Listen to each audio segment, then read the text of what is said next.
welcome to Whatsoever More or Less. My name is Jason. Happy Monday.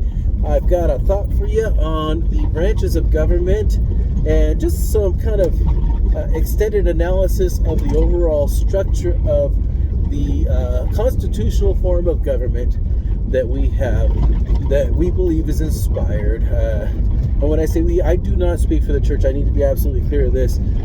I would go look up President Oak's talks. I've recommended lots of them. Fundamentals of our Constitution. Look it up. It's on the church website, things like that. Anyhow, this is what I am taking away from a few years of analysis of the Constitution,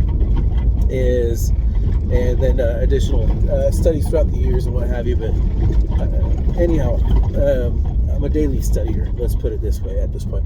That number one, we all know there's the legislative, then the executive, and then the judicial branch, okay? And these were ideas that were talked about by people like Montesquieu, what have you. I'm not an expert on that history. Maybe one of these days I'll work on it, but anybody who tells you have to study the Federalist Papers or Montesquieu or something like that to be able to understand the Constitution, I just disagree. I mean, our scriptures say that the Constitution itself is what the Lord established, not the Federalist Papers, not Montesquieu, not those other things. Although those things are useful the same as maybe studying the words of a prophet spoken in unofficial capacities. Okay?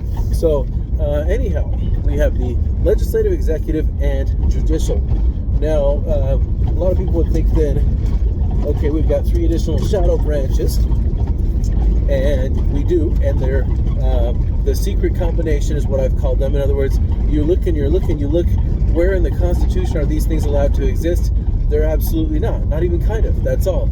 And so they're the three. It's reasonable for me to go ahead and call them the secret combinations. And I think that we get too caught up then in this cloak and dagger type, looking for some kind of, hidden, ritual group or something like that, which might exist and it probably does, but it's besides the point.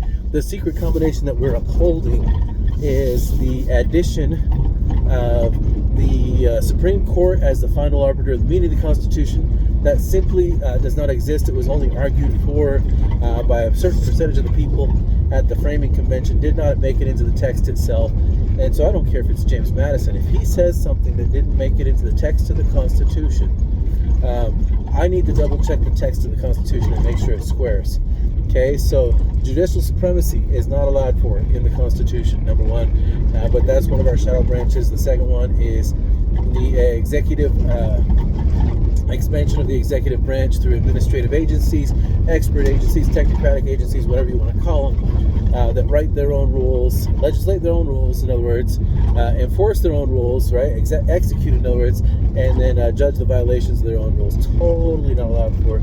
I would say that Article 1, Section 7, Clause 3 definitely tried to shut that one down too. And then also another concern that Madison had that is part of where Article 1, Section 7, Clause 3 comes from, if you ask me, is the treaties. The treaty power was only meant for certain standard international interactions, not for internal management whatsoever of the people. And that's changed in recent generations. If you look up why it is that, a completely non-endangered bird of prey is allowed to prey upon your chickens without you doing anything about it whatsoever, it's because of treaties. And so anyhow, these are powers not granted whatsoever to Article 1, Section 8, the Congress, right? And they're not standard application of treaty power, okay? Now, moving on to what I think the three additional branches actually would be and should be. And those three additional branches, if you follow the articles in order, you get to Article 4 and Article 5. Now, Article 4 clarifies things like the Privileges and Immunities Clause, the Guarantee Clause. Basically, Article 4 is the relationship between the states and the federal government. And the same way that, Article 1, Article 2, and Article 3 tell us how someone becomes a senator or a member of the House of Representatives or the president or a member of the courts, right? Article 4 tells us how states get admitted to the Union. It tells us the privileges of the states. This is a common thing to see also in, say, for example, Article 1. And then it tells us the rights. Well, and then moving on, power. Let's move on to Article 5. It tells us the powers of the states. They can either initiate amending the Constitution, or the Congress can, but it's besides the point. Whoever initiates it, the 3/4 of state legislatures have to ratify it. Now, also, there's another privilege that's mentioned in Article 5 that's worth pointing out. No state shall be deprived of its equal representation in the Senate, which is seriously interesting because, in other words, it's saying we always want to have this system of compound federalism, of compound republic. So there will always be 2 senators per state. That drives some people crazy, but the system was set up intentionally that way. In other words, we have a more perfect union. We did not create a nation, okay? We did not create a democracy. We created something that's democratic in nature, but not a democracy, okay? So I believe that there is a 4th branch right there, clarified, and even further clarified in the 10th Amendment, which says the power is not delegated, and that's a very important word to realize, delegated to the federal government, nor prohibited to the states, are reserved to the states or the people respectively, and that's me paraphrasing it. But anyhow, so it reserves powers, either to the states or to the people. But the state definitely has actions they can take within the federal government. Also within Article 1, it tells us, which members of the states are allowed to replace a senator if they're unable to fulfill their duties, what have you. So they definitely have a function. Okay, then the next minor branch that I would point to is Article 6.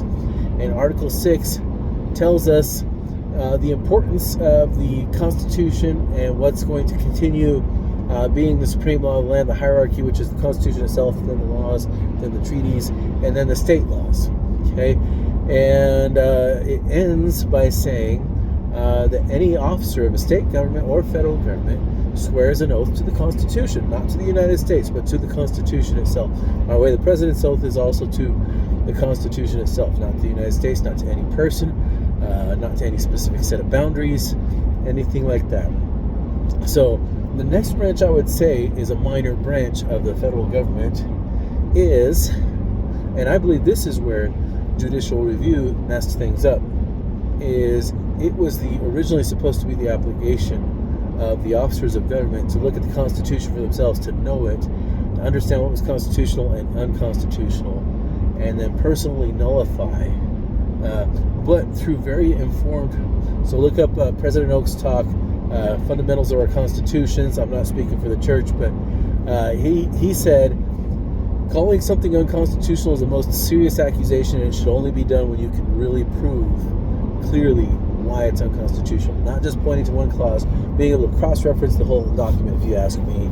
If you can come to that conclusion, no matter what, after examining the entire document, and still call it unconstitutional, which I believe that's the original purpose of Article 6, Clause 3, was to encourage every member of the government to develop that ability, which hasn't happened.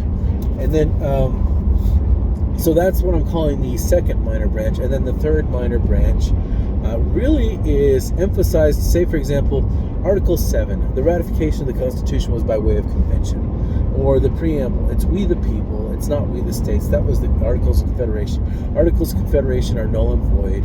The moment they decided to go ahead and put Article 7 of the Constitution into effect, they basically permanently violated and ended the Articles of Confederation. Okay, so moving on here, the people and their main powers are, if you ask me, their powers and privileges are in the Bill of Rights. Okay, amendments really 1 through 10. Yeah, they're just there, but they're also in Article 7 and hinted at in the preamble itself. So not just their ability to vote, but the truth is, the sovereign citizen thing, that's out of control, right? But anyhow, to say that there's not a level of sovereignty that each individual has is completely dishonest, and a certain amount of ability to just participate one way or another, right, in forming something like a Continental Congress if it has to happen. Now look, this is the very sixth thing I'm pointing out in the Constitution. We know that we've been told that the Declaration of Independence was signed by the best of men that God could find on earth at the time it was done. That they did literally what God wanted them to do. So the finality is there, but it's a very, I think I just went through, like I said, three minor branches. It's the weakest of the three minor branches in its own right. It's sovereign in its own sphere, and that's really the clarification we get in the Bill of Rights. Judicial branch is sovereign in its own sphere. Judicial branch has decided to step outside of its own sphere, and at this point, it's basically, for all intents and purposes, become the law of the land, even if it isn't according to the texts. So I do believe, to a certain degree, when Dallin H. Oaks, President Oaks, says he wants the rule of law, I think to a certain degree he wants us to acknowledge what we've allowed to creep into the system, even if the text just doesn't allow for it. You can't just read the proper role of government. He gives away, that's President Benson, gives a way of gradually backing off of all the violations of the Constitution. I would say that's an emphasis of the rule of law while correcting the disobedience to the rule of the supreme law of the land that we've endorsed for 200 years now in this country. So again, the three illegal branches are judicial supremacy, the executive, administrative state, and the treaties that exercise internal controls. The three lesser branches that are legal, according to the Constitution itself, the way you read it. And I would encourage people to at least develop this attitude of those are lesser branches. Not personally, that would be my advice to anybody. Are the states, the officers of government at both the state and the federal level, and then the people themselves. In other words, the officers of government should not answer to the superior officer when they're in conflict with the text of the Constitution. And so that's it. That's my take, having studied the Constitution a lot. But thanks for listening, you guys. We'll see you.